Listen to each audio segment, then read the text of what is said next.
Tal vez Putin quiera arrastrar a Bielorrusia a la guerra contra Ucrania y obligar a Kiev a mover sus defensas. También lo dice Zelensky, quien habló de cómo Moscú querría involucrar precisamente a Bielorrusia en el norte de Ucrania.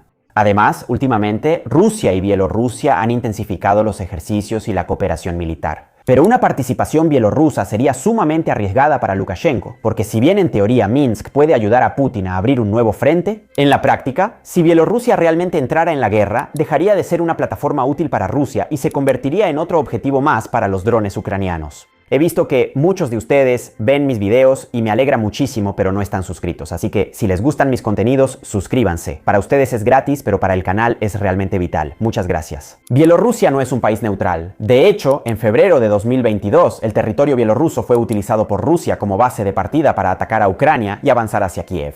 Sin embargo, hasta ahora Lukashenko ha tratado de limitar su involucramiento. Sí le ha dado a Putin infraestructura, bases y cooperación militar, pero por ahora no ha enviado al ejército bielorruso a combatir. A pesar de que siempre se ha hablado de esta posibilidad que muchos creen que se hará realidad tarde o temprano si Putin lo ordena. Y de hecho, en los últimos días la tensión ha vuelto a aumentar. Zelensky ha dicho que Rusia estaría tratando de arrastrar aún más a Bielorrusia al conflicto y que Moscú estaría considerando operaciones desde territorio bielorruso hacia el norte de Ucrania.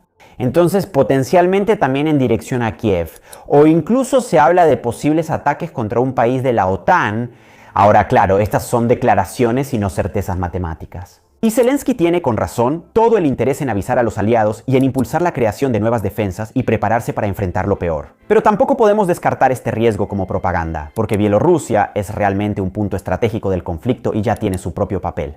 De hecho, Bielorrusia, además de limitar al sur con Ucrania, también limita al noroeste con Polonia, Lituania y Letonia, todos países de la OTAN y de la Unión Europea. Significa que desde el territorio bielorruso, Moscú puede amenazar simultáneamente a Ucrania y al flanco oriental de la OTAN, y en geopolítica, incluso la mera amenaza vale mucho, porque obliga al otro a prepararse y, por lo tanto, a gastar recursos para reclutar hombres y reforzar las fronteras. Y es aquí donde Putin podría ver una oportunidad. De hecho, si Rusia realmente lograra reactivar el Frente Norte, incluso solo como una amenaza creíble, Ucrania tendría que mantener más tropas cerca de Kiev y de toda la frontera bielorrusa de lo que ya hace ahora. Y esto es porque no solo la capital está bajo amenaza. De hecho, Bielorrusia, además de Kiev, también podría apuntar a Leópolis o a las rutas ferroviarias que llevan la ayuda occidental desde el oeste hacia el frente. Así que Ucrania tiene que proteger toda la frontera norte, y eso significa menos hombres disponibles en el frente donde realmente se necesitan. Y en una guerra de desgaste, obligar al enemigo a dispersarse ya es una forma de ataque, y desde este punto de vista, como pueden ver, ni siquiera sería necesario un ataque real. Y esta estrategia funciona siempre y cuando Bielorrusia realice ejercicios, se refuerce y ayude mucho, Moscú indirectamente. Pero si Lukashenko cruzara la línea y realmente entrara directamente en la guerra por orden de Putin, entonces el cálculo cambiaría completamente. Y por un lado, obligaría a Ucrania a mover muchos más hombres al frente norte. Pero en ese momento, Ucrania también podría atacar objetivos en Bielorrusia que hoy son utilizados por Moscú a nivel logístico y estratégico. Y Ucrania ya ha demostrado que puede atacar infraestructuras estratégicas rusas. Y ya existe una larga serie de ataques ucranianos contra industrias, refinerías y la logística rusa. Y si Bielorrusia realmente entrara en guerra, Minsk correría el riesgo de entrar en esta lista. En ese momento, refinerías, bases militares, aeropuertos, líneas ferroviarias e infraestructuras de comunicación podrían volverse mucho más vulnerables. Y esto para Lukashenko sería una pesadilla, porque Bielorrusia no es Rusia y no tiene la profundidad estratégica ni los recursos de Moscú. Es un país mucho más pequeño y dependiente de Rusia. Además, Bielorrusia es bastante frágil políticamente, o mejor dicho, Lukashenko es frágil. De hecho, el dictador ha gobernado Bielorrusia por más de 30 años con un sistema autoritario. Y después de las elecciones controvertidas de 2020, el régimen fue golpeado por sanciones europeas y una fuerte presión internacional. La Unión Europea ha sancionado a cientos de individuos y entidades relacionadas con la represión interna y el apoyo a la guerra rusa. Y las medidas se han prorrogado hasta el 28 de febrero de 2027, y el régimen de sanciones afecta actualmente a 310 individuos y 46 entidades. Significa que Minsk ya está bajo presión, y si entrara en guerra, esa presión seguramente aumentaría. Y la Unión Europea ya ha puesto en la mira al sector financiero, al sector comercial, al sector energético,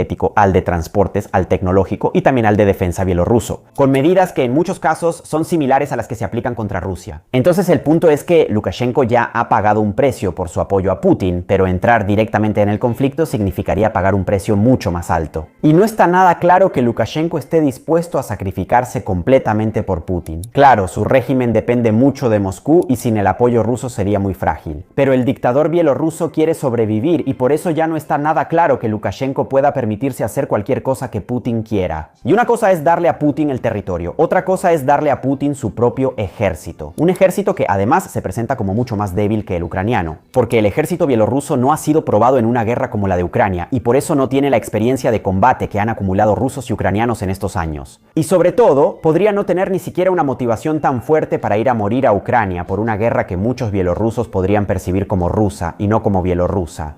Y eso es un riesgo político enorme para Lukashenko, porque si manda al ejército a Ucrania y la operación sale mal, no solo arriesgará pérdidas militares, sino que también corre el riesgo de romper el pacto implícito con una parte de su sistema. Yo tengo el poder, reprimo la disidencia, pero les garantizo seguridad. Y si para Putin unos miles de soldados bielorrusos más serían útiles, para Lukashenko son vitales y representan también su aparato de seguridad y su escudo contra la inestabilidad. Entonces, si ese escudo se manda al frente, se desgasta. Y todo esto también lo sabe Putin. Por eso, en mi opinión, muchos movimientos de Minsk deben interpretarse más como disuasión y propaganda que como una preparación real para una invasión. De hecho, Bielorrusia realiza ejercicios, muestra cooperación militar con Rusia, habla de armas nucleares, mueve unidades y alimenta la ambigüedad. Y todo esto sirve para decirle a Ucrania, miren que también desde el norte puede pasar algo, y es totalmente correcto que Occidente no subestime este riesgo. Pero decir que puede suceder no significa que sucederá. Y aunque quizás sea contraintuitivo, el caso de los ejercicios nucleares es emblemático. De hecho, en mayo de 2026 Bielorrusia anunció ejercicios con Rusia para entrenarse en el uso de armas nucleares rusas presentes en su territorio. Y esto es una señal interesante porque las armas nucleares sirven sobre todo para intimidar a la OTAN y para decirle a Occidente que Bielorrusia está bajo el paraguas nuclear ruso. Pero justamente esto también demuestra que para Putin, Bielorrusia es útil como plataforma de disuasión, logística y militar. Una plataforma que se rompería si se empujara demasiado lejos, porque el ingreso directo en la guerra no solo significaría arriesgarse a ataques ucranianos, sino que también haría imposible cualquier intento de acercarse de nuevo a Occidente. Algo que podría dañar aún más la ya comprometida economía bielorrusa. Y de hecho, fue en abril de 2026 cuando Lukashenko dijo que estaba listo para reunirse con Trump si estuviera listo un gran acuerdo entre Estados Unidos y Bielorrusia. Ahora tampoco aquí debemos ser ingenuos. Lukashenko puede usar el diálogo con Washington para subirle el precio a Putin y obtener margen de negociación con Moscú, porque puede decir, miren que si no me hacen concesiones, yo podría abrirle las puertas a los estadounidenses. Pero en realidad, el simple hecho de que se hable de un acuerdo con Estados Unidos nos dice que Lukashenko no quiere necesariamente encerrarse para siempre en la jaula de Putin. De hecho, quiere seguir alineado y dependiente de Moscú, pero no tanto como para volverse prescindible. Y tal vez también está empezando a tantear el terreno para futuras relaciones internacionales para la etapa post-Putin. No se puede descartar. Mientras que si entrara directamente en la guerra, se volvería aún más dependiente de Putin porque nuevas sanciones, nuevos ataques, nuevo aislamiento y nueva inestabilidad interna lo obligarían a pedir aún más protección y apoyo político a Rusia. Y en la práctica, Lukashenko perdería ese poco margen de maniobra que le queda. Y no olvidemos también que una Bielorrusia aún más inestable podría convertirse en realidad en un lastre para Rusia. Porque si Minsk fuera golpeada y se desestabilizara aún más, Rusia tendría que gastar recursos para mantenerla en pie. Y Moscú ya tiene bastantes problemas. Tiene que sostener el frente con Ucrania, tiene que defender las refinerías de los ataques de drones, tiene que proteger las infraestructuras energéticas, gestionar las sanciones económicas y así sucesivamente. Entonces, agregar una Bielorrusia demasiado desestabilizada podría no ser una ventaja. Y eso en Moscú lo saben, obviamente.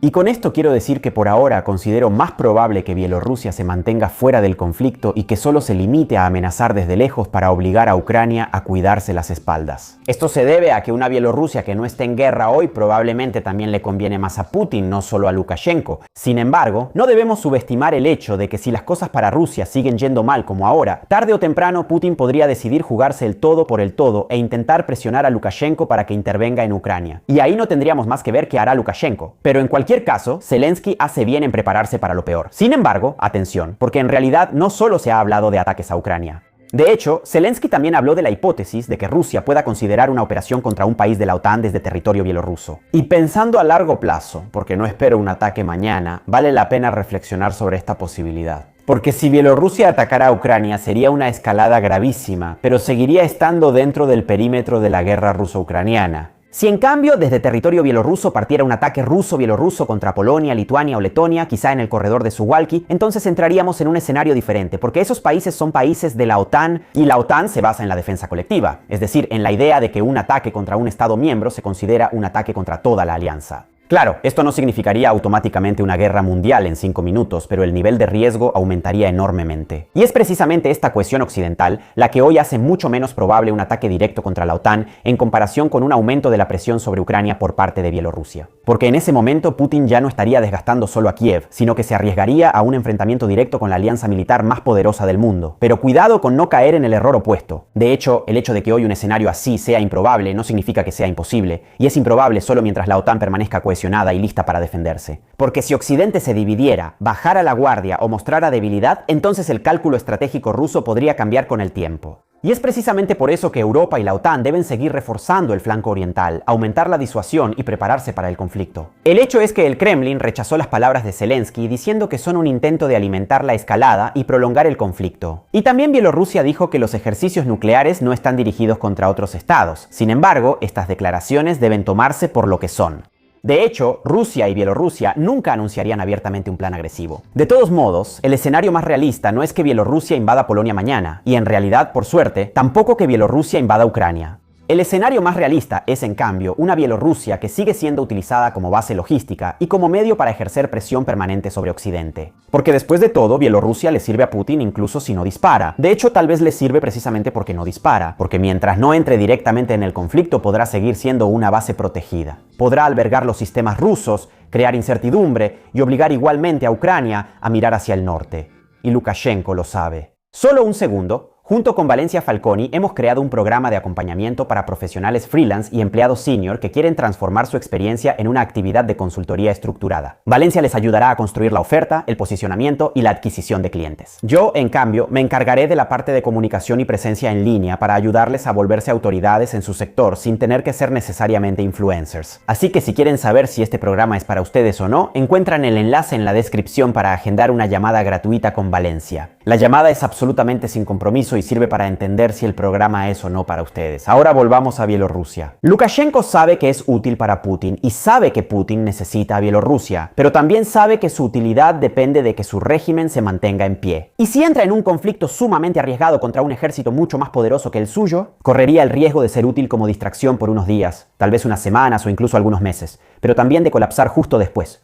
Por eso, mi interpretación es que el riesgo debe tomarse en serio. Porque Bielorrusia ya es parte de la arquitectura rusa del conflicto, pero un ataque directo de Bielorrusia contra Ucrania sigue siendo improbable, aunque no imposible. Porque si las ventajas para Putin de la intervención bielorrusa son claras, los riesgos para Lukashenko y por lo tanto para el mismo Putin lo son aún más. ¿Y ustedes creen que Lukashenko realmente atacará a Ucrania? Escríbanmelo en los comentarios, denle like y suscríbanse al canal si les gustan mis videos. Adiós, polis.